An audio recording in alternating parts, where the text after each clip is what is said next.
दायन की बेटी नेहा 22 वर्षीय सुंदर और रहस्यमयी लड़की अपने अतीत की सच्चाई जानने को बेचैन थी। उसकी मां ने नेहा को बचपन में ही छोड़ दिया था, लेकिन मरने से पहले उसके पिता ने सच्चाई बता दी थी। नेहा को बार बार एक ही सपना आता था, एक घना जंगल, एक टूटा फूटा घर और एक औरत की चीख। एक दिन उसने फैसला किया कि वह अकेले ही उस जंगल में जाएगी जहां उसकी मां आखिरी बार देखी गई थी। शाम के धुंधलके में नेहा जंगल में कदम रखती है। पेड़ सरसराते हैं, पक्षियों की आवाजें खामोश हो चुकी हैं और हवा में कुछ अजीब सा भय है। कुछ दूरी पर उसे एक वीरान हवेली दिखती है और यहीं से शुरू होता है उसका डरावना सफर। हवेली के अंदर घुसते ही नेहा को महसूस होता है कि कोई उसे देख रहा है।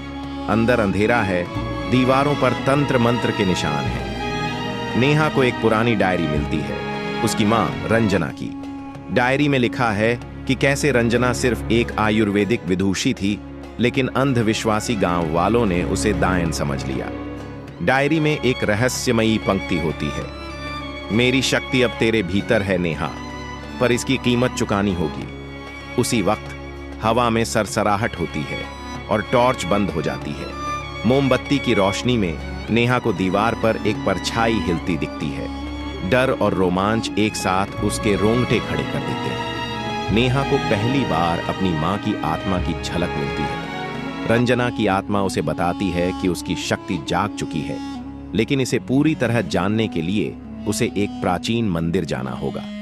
उस मंदिर में एक किताब रखी है जो उसके और रंजना के अतीत का रहस्य खोलेगी।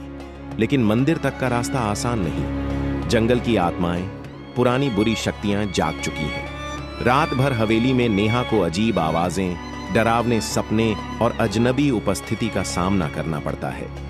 उसे एहसास होता है कि ये सिर्फ जंगल की आत्माएं नहीं, बल्कि कुछ ऐसी शक्तियां हैं जो उसे रोकना चाहती हैं। अगली सुबह वह हिम्मत करके मंदिर के लिए निकलती है।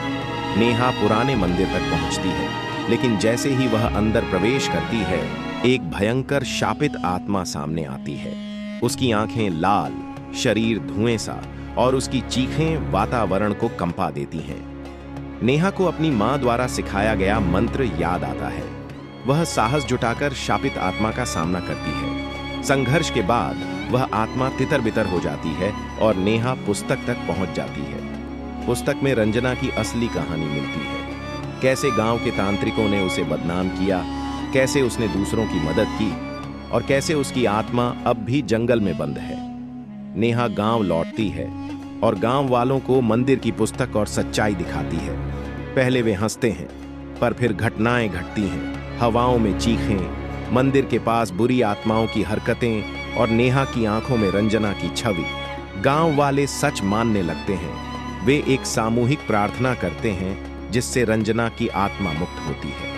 अंत में नेहा अपनी मां की विरासत को अपनाती है। वह गांव में एक आयुर्वेदिक केंद्र शुरू करती है और लोगों की मदद करती है। अब वह सिर्फ दायन की बेटी नहीं, बल्कि एक संवेदनशील, बहादुर और शक्तिशाली औरत बन चुकी है, जो अपने अतीत को स्वीकार कर आगे बढ़ती है। सब्सक्राइब करना ना भूले। धन्यवाद।